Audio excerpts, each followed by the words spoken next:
Hi hello everybody, welcome to our channel Mana Stars. This is a special video Telugu ప్రేక్షకులందరికీ, తెలుగు సినిమాని ప్రేమించే ప్రతి ఒక్కరికి కూడా. ఎందుకంటే ఎస్విఎస్సి సీతమ్మ వాకిట్లో సిరిమల్ల చెట్టు మన ముందుకి రిలీజ్గా మార్చి 7th రిలీజ్ అయిపోతుంది. అండ్ ఆల్రెడీ అయిపోయింది, మనందరం కూడా కొంతమంది చూసేస్తూ ఉంటారు. ఈ సినిమా వెనకాల కూడా చాలా ఇంట్రెస్టింగ్ ఫ్యాక్ట్స్ ఉన్నాయి. సో అవన్నీ కూడా మనం ఈరోజు మాట్లాడుకుందాం.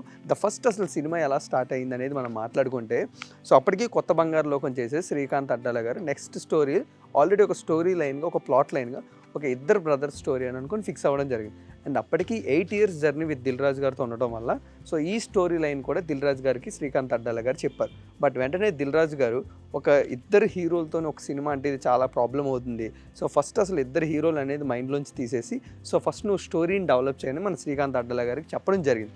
సో అప్పటికి కూడా ఈ సినిమా ఒక ఇద్దరు హీరోలు చేస్తేనే ఈ సినిమా జనాల్లోకి చాలా బాగా వెళ్తుందని శ్రీకాంత్ అడ్డాల గారు చాలా గట్టిగా ఫిక్స్ అయ్యి అప్పటికి ఈ స్టోరీని డెవలప్ చేస్తూ ఒకానొక రోజు మన ఎడిటర్ మార్తాండ వెంకటేష్ గారితో కలిసి సో అప్పుడు మన రామానాయుడు స్టూడియోస్లో విక్టర్ వెంకటేష్ గారిని కలిసి ఈ స్టోరీ లైన్ శ్రీకాంత్ అడ్డాల గారు చెప్పడం జరిగిందంట. చెప్పిన వెంటనే వెంకటేష్ గారికి చాలా బాగా నచ్చి సో నేనైతే చేస్తాను, ఇంకా నెక్స్ట్ హీరో ఎవరైతే చేద్దామని అనుకుంటున్నారని ఒక డిస్కషన్ వచ్చిందంట.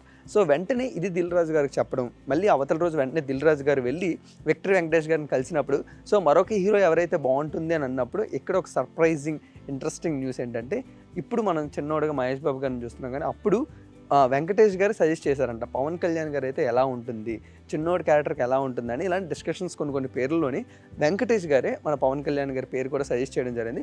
బట్ అన్ఫార్చునేట్లీ అది అవ్వలేదు. సో అలా సెకండ్ హీరో ఎవరైతే బాగుంటుంది అని చాలా రీసెర్చ్లు జరుగుతున్నాయి, చాలామంది పేర్లు కూడా సజెషన్స్ రావడం జరిగింది. సో అప్పుడే దిల్ రాజు గారి ప్రొడక్షన్ ఆఫీస్ నుంచి మిస్టర్ పర్ఫెక్ట్ సినిమా రిలీజ్ అయ్యి ఒక మంచి న్యూస్ అంటే ఒక హిట్ టాకర్ బయటకు రావడం వల్ల మహేష్ బాబు గారే దిల్ రాజు గారికి కాల్ చేసి నేను కూడా మిస్టర్ పర్ఫెక్ట్ సినిమా చూస్తాను, క్యూబ్లో మన గురించి అరేంజ్ చేయని దిల్ రాజు గారు చెప్పడం జరిగింది. సో మహేష్ బాబు గారు సినిమా చూసిన తర్వాత దిల్ రాజు గారికి మెసేజ్ చేశారంట, కంగ్రాచులేషన్స్, సినిమా చాలా బాగుంది, ఇంత మాస్ పల్స్ ఉన్న హీరో కూడా క్లాస్గా ఇంత బాగా చాలా బాగా హ్యాండిల్ చేశారు, ఇది నాకు చాలా బాగా సర్ప్రైజింగ్ ఫ్యాక్టర్ అనిపించింది అని దిల్ రాజు గారికి చెప్పారంట.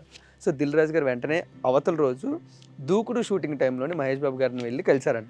కలిసి సార్ మీరు అన్నట్టే ఒక మాస్ హీరోని క్లాస్గా చూపిస్తే ఎలా ఉంటుంది అంటే మొరారీ టైప్లో లాంటి సినిమా ఒక స్టోరీ లైన్ నేను విన్నాను సార్, ఇది ఆల్రెడీ వెంకటేష్ గారు విన్నారు, వెంకటేష్ గారికి చాలా బాగా నచ్చింది, సో మీరు కూడా చేస్తే చాలా బాగుంటుంది అని అన్నారంట. వెంటనే డైరెక్టర్ ఎవరైనా అంటే ఇలా శ్రీకాంత్ అడ్డాల గారు రీసెంట్గా కొత్త బంగారు లోకం సినిమా తీశారంటే ఎస్ సినిమా చాలా బాగుంటుంది, అది కూడా ఎస్ పంపించండి స్టోరీ వింటానని దిల్ రాజు గారికి మన మహేష్ బాబు గారు చెప్పడం జరిగింది. సో దిల్ రాజు గారు ఏమాత్రం కూడా లేట్ చేయకుండా శ్రీకాంత్ అడ్డాల గారికి కాల్ చేసి అవతల రోజే వెంటనే మళ్ళీ దూకుడు షూటింగ్లోకి తీసుకెళ్ళి ఒక 15 minutes టైము అలాగా మీరిద్దరూ మాట్లాడుకుంటూ ఉండండి, నేను అలా డైరెక్టర్ని వెళ్ళి కలిసి వస్తానని శ్రీను వైట్ల గారిని కలవడానికి దిల్ రాజు గారు వెళ్ళడం జరిగిందంట. వెంటనే వితిన్ 15 minutesలోనే మళ్ళీ మహేష్ బాబు గారు దిల్ రాజు గారికి కాల్ చేసి లోపలికి రమ్మని చెప్పి ఈ సినిమా మనం చేస్తున్నామని వెంటనే ఒప్పేసుకున్నారంట. సో ఇక్కడ ఇంకొక ఇంట్రెస్టింగ్ ఫ్యాక్ట్ ఏంటంటే, అసలు మహేష్ బాబు గారికి శ్రీకాంత్ అడ్డాల గారు సింపుల్గా 15 minutesలో చెప్పిన స్టోరీ ఏంటంటే, సార్ ఇప్పటివరకు మీరు చూసినట్టు పోక్రీ రేంజ్ ఎలివేషన్స్ సో ఇలాంటి ఒక హీరో ఎలివేషన్స్ కాకుండా ఒక కామన్ మ్యాన్ ఆయన లైఫ్ గురించి చెప్పబోతున్నాం సార్, మీరు ఇందులో ఒక కామన్ మ్యాన్ అని ఆయన యాడ్స్లో చెప్పడం మొదలుపెట్టారండి. అదే చెప్పేస్తూ తన ఫస్ట్ ఇంట్రడక్షన్ సీనే మనం ఇప్పుడు సినిమాలో రే ఏరా అని ఒక కాల్ సీన్ ఉంటుంది కదా వెంకటేష్ గారికి అండ్ మహేష్ బాబు గారికి, ఆ వినబడుతుంది చెప్పరా అని మహేష్ బాబు గారు అంటూ ఉంటారు కదా. సో అలాంటి ఒక యాసలోని శ్రీకాంత్ అడ్డాల గారు చెప్పినప్పటికీ వెంటనే ఆ యాస కానీ లేకపోతే ఆ బాండింగ్ కానీ ఆ కనెక్షన్ కానీ ఇవన్నీ కనెక్ట్ అవ్వడం వల్ల సో వెంటనే మహేష్ బాబు గారు కూడా చెప్పారంట, నేను కూడా మీరు ఇప్పుడు ఏ యాసలో మాట్లాడుతున్నారు అలాంటి గోదావరి స్లాంగ్లో నేను మాట్లాడతాను, సో నాకు కూడా చాలా కొత్తగా ఉంటుంది, చూసిన ఆడియన్స్ కూడా చాలా కొత్తగా ఉంటుంది అని ఈ విధంగా story okay. And the third interesting point Prakash Raj గారి క్యారెక్టర్ అండ్ హీరోయిన్స్ వీళ్ళు మాట్లాడుకోవాలి. సో ప్రకాష్ రాజ్ గారి గురించి ఫస్ట్ క్యారెక్టర్ వెళ్ళి చెప్తున్నప్పుడు కూడా శ్రీకాంత్ అడ్డాల గారికి అప్పటికి కూడా వాళ్ళ ఫ్యామిలీలో ఎవరో కొంచెం చనిపోవడం జరిగిందంట. సో ఆ బాధలో కూడా వెళ్ళి ప్రకాష్ రాజ్ గారికి చెప్పినప్పుడు సో శ్రీకాంత్ అడ్డాల గారు అంటే చాలా ఏడుస్తూ సినిమాను మొత్తం అంతా స్టోరీని నరేట్ చేశారంట. సో ప్రకాష్ రాజ్ గారు ఈ స్టోరీ వల్లే శ్రీకాంత్ ఎంత ఏడుస్తున్నాడేమో అని ఆయన కూడా చాలా బాగా కనెక్ట్ అయ్యి, అండ్ ఈ ఫాదర్ క్యారెక్టర్ చాలా బాగుంది, ఈ క్యారెక్టర్ నా లైఫ్ టర్నింగ్ పాయింట్ చాలా టర్న్ అవుతుందని అనుకుని సో ప్రకాష్ రాజ్ గారు కూడా ఇందులో ఎంటర్ అవ్వడం జరిగింది. బట్ దానికన్నా ముందు ప్రకాష్ రాజ్ గారి కన్నా ముందు ఎప్పుడైతే వెంకటేష్ గారు మహేష్ బాబు గారు ఓకే అయిపోయారో సో అప్పుడు శ్రీకాంత్ అడ్డాల గారు వెళ్ళి మన తమిళ్ సూపర్ స్టార్ రజనీకాంత్ గారిని కూడా కలవడం జరిగిందండి. వెళ్ళి స్టోరీ కూడా చెప్పడం జరిగింది. బట్ అప్పటికి ఆయనకి హెల్త్ ఇష్యూస్ ఉండడం వల్ల ఈ సినిమా అయితే చేయలేదు. But if in case Relangi మావయ్య గారు రజనీకాంత్ గారు ఉండుంటే ఈరోజు ఎస్విఎస్సి ఇలాగే ఉంటుందా లేకపోతే ఎలా ఉంటుందో మీరందరూ కూడా కామెంట్ సెక్షన్లో కామెంట్ చేయండి. సో ఆ తర్వాత ఇంకా హీరోయిన్స్ గురించి మనం మాట్లాడుకుంటే, సో మెయిన్గా ఇప్పుడు ఈరోజు మనం ఆ సినిమాలో సమంత గారు అండ్ అంజలి గారి క్యారెక్టర్, ఈ క్యారెక్టర్ చాలా బ్యూటిఫుల్గా ఉంటాయి కదా. బట్ ముందు ఈ ఇద్దరు క్యారెక్టర్స్ గురించి అంటే చాలామంది టాప్ హీరోయిన్స్ని, బాలీవుడ్ హీరోయిన్స్ని కూడా సజెస్ట్ చేశారంట. ఎందుకంటే అలాంటి స్టార్స్ ఉన్నారు కదా, వాళ్ళ పక్కన ఇలాంటి వాళ్ళు చేస్తే బాగుంటుందని దిల్ రాజు గారు చాలా పెద్ద పెద్ద పేర్లు సజెస్ట్ చేశారంట. బట్ శ్రీకాంత్ అడ్డాల గారు మాత్రం సో తప్పకుండా చాలా ఫ్రెష్ ఫేస్ ఉండి చాలా కొత్తగా ఉంటే చాలా బాగుంటుంది అని ఇలాంటి డిస్కషన్స్లో వచ్చినప్పుడు, సో అప్పుడు దిల్ రాజు గారు మన అంజలి గారిని తెలుగుకి ఇంట్రడ్యూస్ చేయడం జరిగింది ఒక సీత క్యారెక్టర్గా. సో ఫస్ట్ అంజలి గారి పేరుని కూడా రెఫరెన్స్ చేసింది కూడా మన దిల్ రాజు గారే. సో అప్పుడు మొత్తం టీం కూడా యాక్సెప్ట్ చేయడం జరిగింది. అండ్ ఆ తర్వాత సమంత గారు కూడా, సో అప్పటికి కూడా ఒక పక్క దూకుడు సినిమా కూడా సమంత గారు చేయడం జరిగింది. సో ఈ విధంగా కూడా మళ్ళీ ఎస్విఎస్సిలో కూడా సమంత గారిని కూడా సజెస్ట్ చేయడం జరిగింది. సో ఇలా హీరోయిన్స్ అయిపోయారు, హీరో అయిపోయారు, ర్యాలింగ్ మావి క్యారెక్టర్ అయిపోయింది. అండ్ మెయిన్ టెక్నీషియన్స్ గురించి మనం మాట్లాడుకుంటే మిక్కీ జే మేయర్. సో మ్యూజిక్ డైరెక్టర్గా ఈరోజు ఎస్విఎస్సి సాంగ్స్ ఎంత విన్నా మనం కూడా మళ్ళీ లూప్లో వింటూనే ఉంటాం. బట్ దాని వెనకాల కూడా ఒక చిన్న బ్యాక్ స్టోరీ ఉంది. ఎప్పుడైతే మహేష్ బాబు గారు, వెంకటేష్ గారు హీరోలు అనగానే సో దిల్ రాజు గారికి చాలా భయం వేసిందంట. శ్రీకాంత్ అడ్డాల గారేమో మిక్కీ జే మేయర్ అయితే చాలా బాగుంటుంది మ్యూజిక్ అని అన్నారంట. బట్ దిల్ రాజు గారు ఒప్పుకోలేదంట. ఎందుకంటే అలాంటి స్టార్ యాక్టర్స్ ఉన్నప్పుడు సో ఇలాంటి రిస్క్ తీసుకోవడం మనం చాలా రిస్క్ ఫ్యాక్టర్ అవుతుంది. సో బెటర్ ఇంకొంచెం పెద్ద మ్యూజిక్ డైరెక్టర్ దగ్గరికి వెళ్తే బెస్ట్ అని అన్నప్పటికీ కూడా, బట్ ఒక ఛాన్స్ ఇవ్వండి సార్ అని శ్రీకాంత్ అడ్డాల గారు ఒక ట్యూన్ ఏదైనా వినిపించుకొని మిక్కీ జే మేయర్ని తయారు చేసి తీసుకురమ్మని చెప్పడం జరిగిందంట. సో అప్పుడు ఈరోజు మనం వింటున్న సీతమ్మ వాకిట్లో సిరిమల్ల చెట్టు టైటిల్ ట్రాక్ ఉంటుంది కదా, సో ఆ ట్యూన్ని మన దిల్ రాజు గారికి వినిపించగానే వెంటనే ఒక 5 lakhs అడ్వాన్స్ అమౌంట్ మిక్కీ జే మేయర్ గారికి ఇవ్వడం జరిగింది.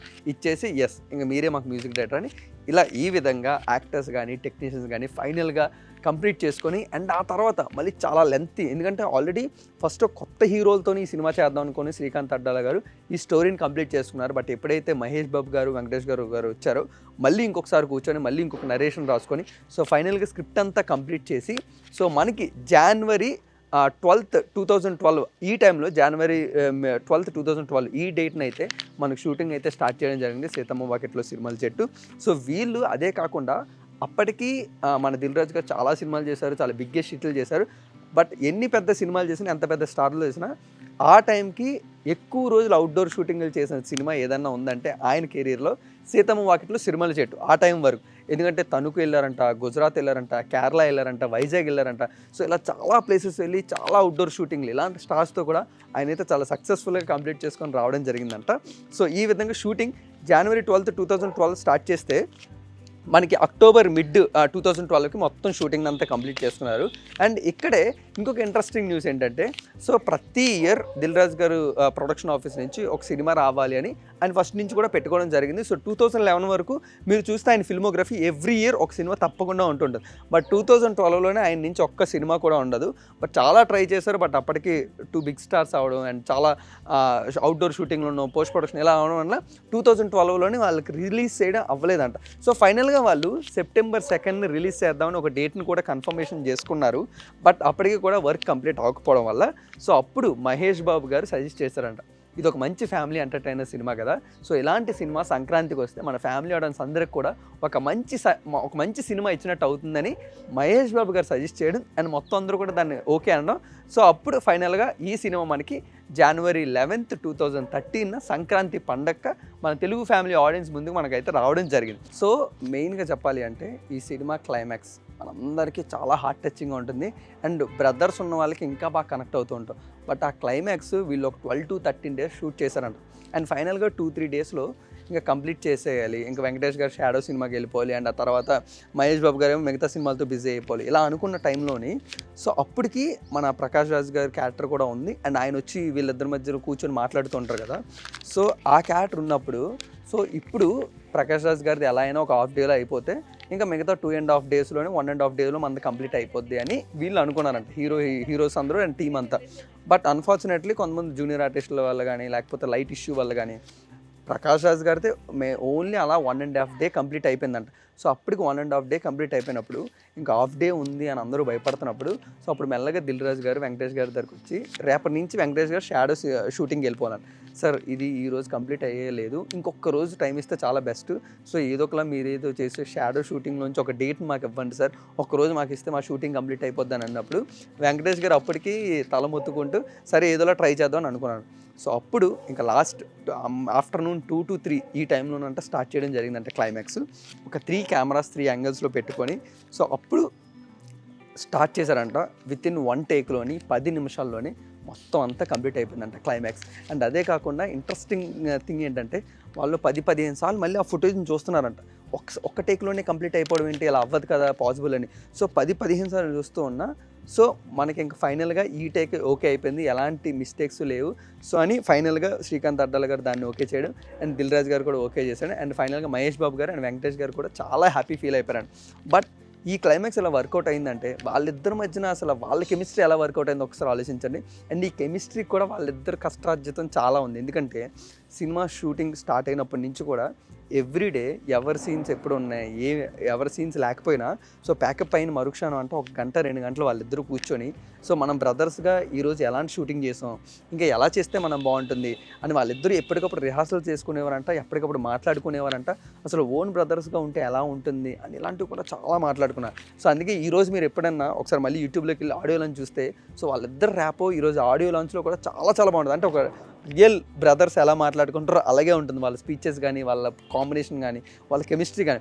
సో ఇదంతా వర్కౌట్ అయిందంటే అంత పెద్ద స్టార్స్ అయినప్పటికీ కూడా వాళ్ళిద్దరూ అంత బాగా హార్డ్ వర్క్ చేశారు. వెంకటేష్ గారు మహేష్ బాబు గారు తీసుకున్న ముందు సినిమాలతో పోల్చుకుంటే అప్పటికి వాళ్ళకున్న బిజినెస్తో పోల్చుకుంటే చాలా తక్కువ రెమ్యునరేషన్లు తీసుకొని ఈ సినిమాకి చాలా బాగా సపోర్ట్ చేశారంట. దిల్ రాజు గారు కూడా ఒక ఇంటర్వ్యూలో చెప్పడం జరిగింది. సో అంటే ఈ సినిమా ప్రాఫిట్లోకి వెళ్ళాలంటే ఒక 75 కోట్లు, అంటే ఒక మంచి ప్రాఫిట్ రావాలి అని అంటే 75 కోట్లు కలెక్ట్ చేయాలి. అండ్ అలాగే బ్రేక్ ఈవెన్ అవ్వాలంటే 56 కోట్లు కలెక్ట్ చేయాలని ఇన్ని లెక్కలు వేసుకున్న దిల్ రాజు గారు సో ఫైనల్గా 2013 జనవరి 11న రిలీజ్ అయినప్పుడు ఒక బిగ్గెస్ట్ హిట్గా మారింది. ఫ్యామిలీ ఆడియన్స్ అందరూ తండోపతండాలుగా సినిమాని వెళ్ళి చూడడం జరిగింది. సో ఇలాంటి చాలా విషయాలు జరిగి మెల్లమెల్లగా ఇయర్ గడుస్తున్న కొద్దీ ఈ సినిమా ఒక కల్ట్ క్లాసిక్గా మారి మనందరి సినిమాగా మన సినిమాగా మారడం జరిగింది. అండ్ అలాగే ఫైనల్గా 2013లో ఈ సినిమా రిలీజ్ అయిన తర్వాత దీనికి ఒక 4-5 నంది అవార్డ్స్ రావడం జరిగింది. ఒక 2 సైమా అవార్డ్స్ వచ్చింది. బెస్ట్ యాక్టర్గా మహేష్ బాబు గారికి వచ్చింది. బెస్ట్ లిరిసిస్ట్గా మన అనంత్ శ్రీరామ్ గారికి, సిరివెన్నెల సీతారాం శాస్త్రి గారు కూడా రావడం జరిగింది. సో ఇలాంటి చాలా అవార్డులని రివార్డులని కలెక్ట్ చేసుకున్న సీతమ్మ వాకిట్లో సిరిమల్ల చెట్టు మరొకసారి మన ముందుకి March 7న మనమందరం సెలబ్రేట్ చేసుకోవడానికి మన ముందుకు వస్తుంది. సో మీరందరూ కూడా హ్యాపీగా థియేటర్స్కి వెళ్ళి మీ ఫ్యామిలీస్తో మరొకసారి, అప్పుడు చిన్నప్పుడు అయ్యి ఉంటాం, మీరు చూడకపోయి ఉంటారు. సో హ్యాపీగా మరొకసారి థియేటర్స్కి వెళ్ళి మీరందరూ కూడా ఈ సినిమాని సెలబ్రేట్ చేసుకొని ఎంజాయ్ చేయండి. మరొక ఇంట్రెస్టింగ్ వీడియోతో మళ్ళీ మనందరం కలుసుకుందాం. Thank you.